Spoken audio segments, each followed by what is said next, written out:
العلم on line academy Bareilly شریف میں آپ کا خیر مقدم ہے۔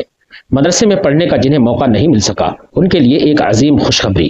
اس اکیڈمی میں آن لائن دینی تعلیم، عالم عالمہ کورس بحسن و خوبی کرایا جاتا ہے۔ طلبہ اساتذہ سے اور طالبات معلمات سے اپنے گھر والوں کی نگاہوں کے سامنے رہ کر روزانہ بعد عشاء تقریباً 1 گھنٹہ کلاس لے کر عالم عالمہ کورس کر سکتے ہیں۔ اس کے داخلے 15 رمضان المبارک سے شروع ہو جاتے ہیں۔ تفصیل جاننے کے لیے رابطہ کریں 9897273870 پر۔ بسم اللہ الرحمن الرحیم۔ باب ما جاء فی الحبوب التي يتخذ منها الخمر۔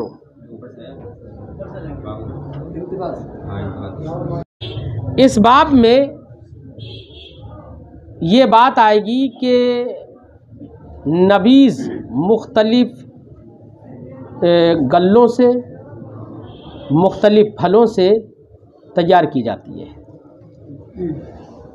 امام اعظم کے نزدیک شراب وہی ہے جو کہ عصیر عنب ہے۔ دیگر پھلوں سے یا غلوں سے اگر اس طرح کا کچھ بنایا جاتا ہے وہ نبیذ ہے جب تک کہ وہ مسکر نہ ہو۔ مسکر ہو تب وہ بھی حرام ہوگی، شراب کے حکم میں جائے گی، اگرچہ وہ خمر نہیں کہلائے گی۔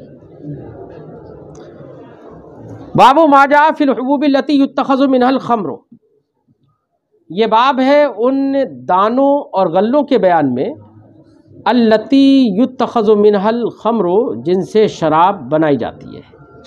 حدثنا محمد بن یحییٰ، ہم سے حدیث بیان کی محمد ابن یحییٰ نے، وہ کہتے ہیں ہم سے حدیث بیان کی محمد ابن یوسف نے، وہ کہتے ہیں ہم سے حدیث بیان کی اسرائیل نے، وہ کہتے ہیں ہم سے حدیث بیان کی ابراہیم ابن مہاجر نے، وہ روایت کرتے ہیں عامر شعبی سے عن النعمان ابن بشیر، وہ روایت کرتے ہیں نعمان ابن بشیر سے، قال انہوں نے کہا قال رسول اللہ صلی اللہ علیہ وسلم، رسول اللہ صلی اللہ علیہ وسلم نے ارشاد فرمایا ان من الحنطۃ خمرا، بے شک گیہوں سے بھی شراب ہوتی ہے، ومن الشعیر خمرا ومن التمر خمرا ومن الزبیب خمرا، کشمش سے بھی شراب ہوتی ہے، ومن العسل خمرا، اور شہد سے بھی شراب ہوتی ہے۔ یعنی سب سے اگر وہ مسکر ہو گئی ہے تو وہ شراب امام اعظم کے نزدیک خمر نہیں، خمر کے حکم میں ہوتی ہے اگر مسکر ہو جائے، ورنہ وہ نبیذ ہے۔ وفی الباب عن ابی ہریرہ، اس باب میں حضرت ابو ہریرہ رضی اللہ تعالیٰ عنہ سے روایت ہے، ھذا حدیث غریب، یہ حدیث غریب ہے۔ حدثنا الحسن بن علی الخلال، ہم سے حدیث بیان کی حسن ابن علی خلال نے، وہ کہتے ہیں ہم سے حدیث بیان کی یحییٰ ابن آدم نے، وہ روایت کرتے ہیں اسرائیل سے نحوہ اسی طرح سے۔ وروا ابو حیان التیمی، اور ابو حیان التیمی نے اسی حدیث کی روایت عن الشعبی عن ابن عمر عن عمر کی ہے، قال انہوں نے کہا ان من الحنطۃ خمرا، بے شک گیہوں سے بھی شراب ہے۔ فذکر الحدیث، تو پوری حدیث ذکر کی، تو یہ حدیث موقوف ہو جائے گی، اس سند کے ساتھ موقوف ہو جائے گی۔ اخبرنا بذالک احمد بن منی، اس کی خبر ہمیں احمد ابن منی نے دی، وہ کہتے ہیں ہم سے حدیث بیان کی عبداللہ ابن ادریس نے، وہ روایت کرتے ہیں ابو حیان تیمی سے، وہ روایت کرتے ہیں شعبی سے، وہ روایت کرتے ہیں عبداللہ ابن عمر سے عن عمر بن الخطاب، وہ روایت کرتے ہیں عمر ابن خطاب سے، کیا ان من الحنطۃ خمرا، وہذا اصح من حدیث ابراہیم ابن مہاجر، یہ اصح ہے حدیث ابراہیم ابن مہاجر سے۔ وقال علی ابن المدینی، علی ابن مدینی نے کہا قال یحییٰ ابن سعید، یحییٰ ابن سعید نے کہا لم یکن ابراہیم ابن المہاجر بالقوی، ابراہیم ابن مہاجر قوی نہیں ہے، لہذا اس حدیث کی اصح ہونے کی وجہ بتا دی۔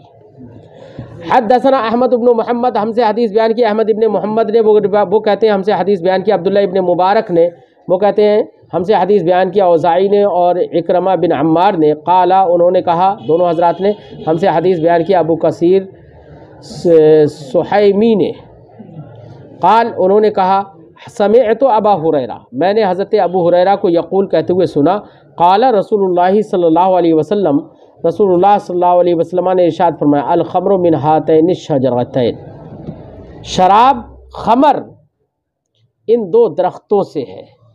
اب دیکھیے درختوں کا بھی ذکر آ گیا اور ما قبل میں گیہوں کا بھی ذکر آ گیا، تو بس وہ یہ ہے کہ متعدد چیزوں سے خمر ہوتی ہے۔ احناف کے نزدیک خمر تو نام ہے عصیر عنب ہی کا، لیکن اگر دوسری چیزوں سے بنی ہوئی نبیذ مسکر ہو جائے، جھاگ دے جائے، تو ایسی صورت میں حکم خمر میں ہے۔ نبی کریم نے ارشاد فرمایا الخمر من ہاتین الشجرتین النخلۃ والعنبہ، خمر ان دو درختوں سے ہے، کھجور کے درخت سے اور انگور کی بیل سے، یعنی ان سے حاصل ہونے والا جو پھل ہے ان سے بنتی ہے، ان کے نچوڑ سے۔ ھذا حدیث حسن صحیح، حدیث حسن صحیح ہے۔ و ابو کثیر السحیمی هو الغبری، وہ غبری ہیں، اسمہ یزید بن عبد الرحمن ابن غفیلہ۔ باب ما جاء فی خلیط البصر والتمر، یہ باب ہے بصر اور تمر۔ بصر کا مطلب ہوتا ہے ادپکی، یعنی کیا کہیں اسے، گدل جسے کہتے ہیں، یا گدر کہہ لو، دیہات میں گدر بھی کہتے ہیں۔ تو ادپکی اور پوری پکی ہوئی کھجور کے مخلوط کے بیان میں، خلیط بے معنی مخلوط۔ حدثنا قتیبہ، ہم سے حدیث بیان کی قتیبہ نے، وہ کہتے ہیں ہم سے حدیث بیان کی لیث ابن سعد نے، وہ روایت کرتے ہیں عطا ابن ابی رباح سے، ان جابر بن عبداللہ، وہ روایت کرتے ہیں جابر بن عبداللہ سے، ان رسول اللہ صلی اللہ علیہ وسلم نہا ان ينتبذ البصر والرطب جميعا، رسول اللہ صلی اللہ علیہ وسلم نے منع فرمایا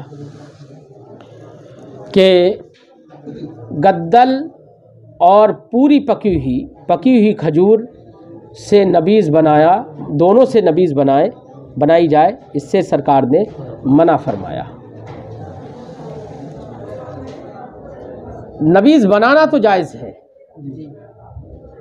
لیکن ایک ہی سے اگر نبیذ تیار ہو جاتی ہے تو دونوں کو ایک میں جوڑنا اس کے مزے کو بدلنا بھی ہے۔